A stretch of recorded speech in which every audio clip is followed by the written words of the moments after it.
Nandito kami ngayon sa park. Dito kami magkikita. Andun si Madam. Gala-gala muna kami ni Yayi. Habang hinihintay namin yung kaibigan ni Madam. Gala-gala muna kami. Pero parating na rin yun. Yung kaibigan ni Madam. Sabi ko, maglakad-lakad kami para marami kami makain. Kasi hindi ako nananghalian. Nagpapasting din ako. Na vlog ko na tong dati. Itong ano na to. Tapos yung mga kumakain na yung tinatawag ako kanina. Kain daw.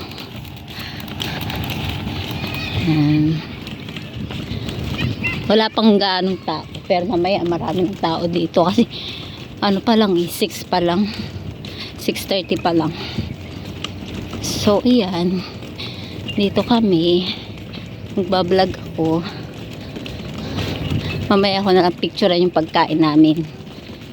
Kasi hello! Kasi piniprepare pa ni Madam. Inaayos niya pa doon. Yan.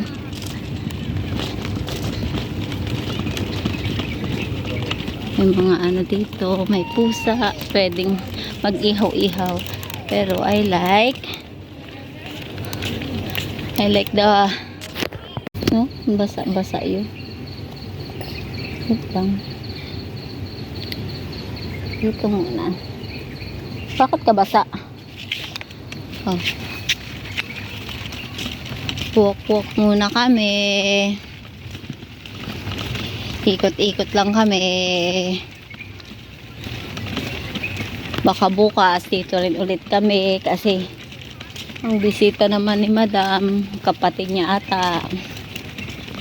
Last week na ng Ramadan. Ngayon lang naman to.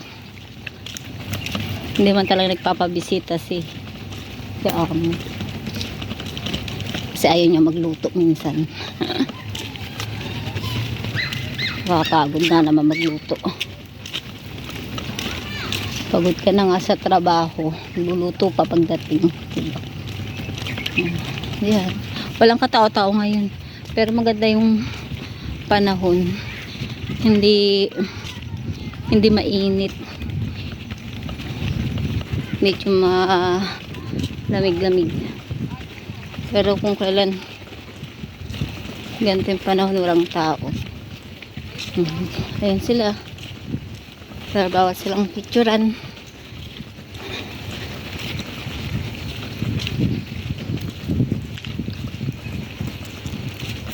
Bawal silang picturean. Kasi ganda ang bahay na yun.